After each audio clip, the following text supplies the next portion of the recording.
اعوذ باللہ من الشیطان الرجیم بسم اللہ الرحمن الرحیم یسألونک عن الاہلہ قل ہی مواقیت للناس والحج ولیس البر بان تأتوا البیوت من ظہورها ولکن البر من اتقى وأتوا البیوت من ابوابها واتقوا اللہ لعلکم تفلحون۔ سورۃ البقرہ آیت نمبر 199، 7واں حکم چاند کے بارے میں۔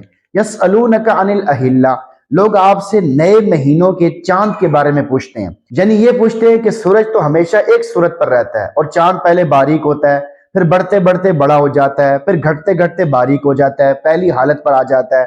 اس گھٹنے اور بڑھنے میں کیا حکمت ہے؟ قل ہی مواقیت للناس والحج، آپ کہہ دیجئے کہ یہ لوگوں کے لیے اور حج کے اوقات متعین کرنے کے لیے ہے، یعنی چاند کے گھٹنے اور بڑھنے سے لوگوں کو معاملات، عبادات کے اوقات بے تکلف معلوم ہو جاتے ہیں۔ چنانچہ چاند شروع میں مغرب کی طرف چھوٹا سا نظر آتا ہے، اس سے معلوم ہو جاتا ہے کہ اب مہینہ شروع ہے۔ پھر چند دن کے بعد پوری رات روشن ہوتا ہے، جس سے معلوم ہوتا ہے کہ یہ ایام 20 کا زمانہ ہے۔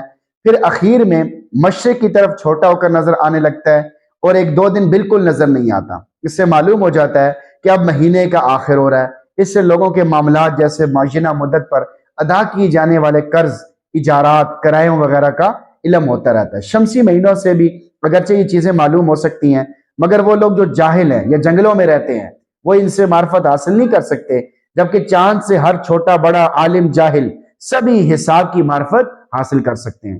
عبادات میں بھی چاند کے مہینوں کا اعتبار کیا گیا ہے، چنانچہ صاحب نصاب پر چاند کے اعتبار سے 12 مہینے گزر جانے پر زکوٰۃ کی ادائیگی فرض ہوتی ہے۔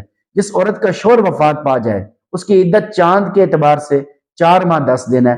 جس عورت کو اب تک حیض نہیں آیا، اس کو اگر طلاق ہو جائے تو اس کی عدت بھی چاند کے اعتبار سے 3 ماہ ہے۔ عید بھی چاند دے کر کی جاتی ہے، اور حج بھی ذوالحجہ کی 9ویں تاریخ کو ہوتا ہے، اور قربانیاں ذوالحجہ کی 10، 11 اور 12 تاریخوں میں ہوتی ہیں۔ رمضان کے روزے بھی چاند ہی کے حساب سے رکھے جاتے ہیں۔ اسی وجہ سے نبی اکرم صلی اللہ علیہ وسلم نے فرمایا صوموا لرؤیتہ وافطروا لرؤیتہ، چاند دیکھ کر روزہ رکھو اور چاند دیکھ کر ہی افطار کرو۔ اہم نوٹ، غیرت قومی و ملی کا دیوالیہ پن۔ آج ہمارے بہت سے مسلمانوں میں یہ غفلت ہو گئی ہے کہ وہ نہ تو اسلامی مہینوں کے نام جانتے ہیں اور نہ ہی اسلامی تاریخ کا انہیں کوئی پتہ ہوتا ہے، جبکہ انگریزی مہینوں کے نام نہ صرف انہیں یاد آتے ہیں بلکہ ان کے بچوں کو بھی فر آتے ہیں۔ حالانکہ ہم مسلمان ہیں تو ہمیں اور ہمارے بچوں کو اسلامی مہینوں کے نام بھی آنے چاہیے اور اس کی تاریخ بھی یاد رکھنی چاہیے۔ حضرت مولانا مفتی محمد شفیع رحمۃ اللہ علیہ اسی غم کا اظہار کرتے ہوئے لکھتے ہیں، اس زمانے میں عام دفتروں اور کاروباری اداروں بلکہ نجی اور شخصی مکاتبات میں بھی شمسی حساب کا ایسا رواج ہو گیا کہ بہت سے لوگوں کو اسلامی مہینے بھی پورے یاد نہیں رہے۔ یہ شرعی حیثیت کے علاوہ غیرت قومی و ملی کا بھی دیوالیہ پن ہے۔ اگر دفتری معاملات میں جن کا تعلق غیر مسلموں سے بھی ہے ان میں صرف شمسی حساب باقی رکھیں، باقی نجی ذاتی خط و کتابت روزمرہ کی ضروریات میں قمری اسلامی تاریخوں کا استعمال کریں تو اس میں فرض کفایہ کی ادائیگی کا بھی ثواب ہوگا اور اپنا قومی شعار بھی محفوظ رہے گا۔ آیت کے پہلے حصے میں چاند کے گھٹنے بڑھنے کی حکمتوں میں سے ایک یہ بھی بیان فرمائی گئی کہ اس سے حج کے اوقات معلوم ہو جاتے ہیں۔ اسی مناسبت سے آیت کریمہ کے دوسرے حصے میں بعض لوگوں کی ایک غلطی کو رد فرمایا جا رہا ہے جس کا ارتکاب وہ حج کے زمانے میں کرتے تھے اور اسے اپنے خیال میں نیکی سمجھتے تھے۔ اللہ فرماتے ہیں یہ کوئی نیکی نہیں جو تم کر رہے ہو۔ 8واں حکم جاہلانہ رسموں کی اصلاح، ولیس البر، یہ کوئی نیکی نہیں ہے، یعنی یہ کوئی شریعت کا حکم نہیں ہے جس پر ثواب دیا جائے۔ بِأَن تَأْتُوا الْبُيُوتَ مِن ظُهُورِهَا، کہ تم گھروں میں ان کے پیچھے کی طرف سے آؤ۔ زمانہ جاہلیت کا ایک دستور تھا، ایک رسم تھی، ایک رواج تھا کہ جب لوگ گھر سے نکل کر احرام باندھ لیتے، پھر گھر میں جانے کی ضرورت پیش آتی تو گھر کے عام دروازے سے جانے کی بجائے چھت پر چڑھ کر گھر میں داخل ہوتے یا گھر کی پچھلی طرف نقب لگا کر اندر گھستے اور اس کو نیکی سمجھتے تھے۔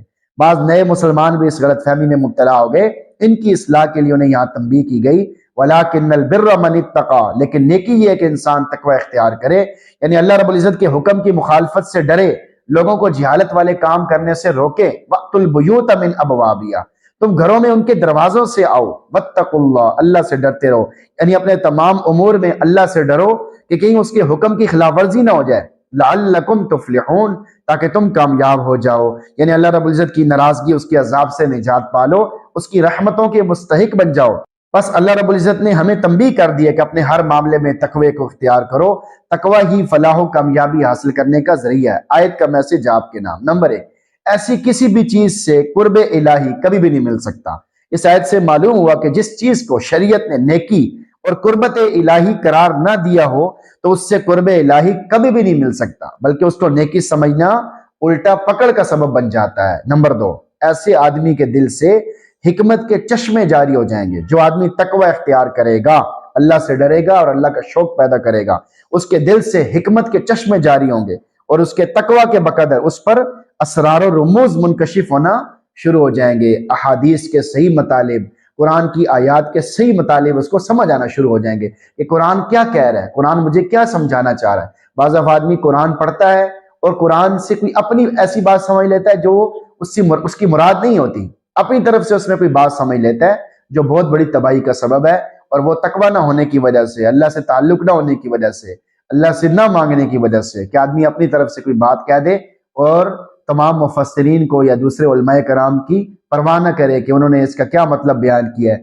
اپنی طرف سے کوئی مطلب بیان کرتا چلا جائے۔ بھائی کوئی بھی مطلب اگر نیا سمجھ آیا ہے اس کو علماء کے سامنے پیش کیا جائے، اگر وہ اس کو کہیں کہ بھئی یہ اچھا مطلب ہے، صحیح مطلب ہے، تو پھر تو اس کو بیان کیا جا سکتا ہے۔ اس میں بھی عام آدمی کو تو اجازت ہی نہیں ہے، عام آدمی کو قرآن و حدیث کو سامنے رکھ کر خود ہی کوئی مسئلہ بیان کرنے کی اجازت ہی نہیں ہے، بلکہ وہ اپنے سے زیادہ جاننے والے ایسا آدمی جو تمام احادیث کو جانتا ہو، تمام قرآن کی آیات کو سمجھتا ہو، اس سے مسئلہ پوچھا جائے، کیونکہ مسئلہ ایک حدیث سے نہیں بیان کیا جاتا ہے، ایک حدیث سے مسئلہ استنباط نہیں کیا جا سکتا، بلکہ اس موضوع کی ساری حدیثوں کو سامنے رکھ کر پھر اس سے مسئلہ استنباط کیا جاتا ہے، نکالا جاتا ہے، لوگوں کو بتایا جاتا ہے۔ اسی طرح اور بھی کوئی شریعت کا حکم یا مسئلہ وہ قرآن پاک کی ایک آیت کو دیکھ کر نہیں بیان کیا جا سکتا، بلکہ اس موضوع کی ساری آیات کو سامنے رکھ کے پھر وہ مسئلہ بتایا جا سکتا ہے۔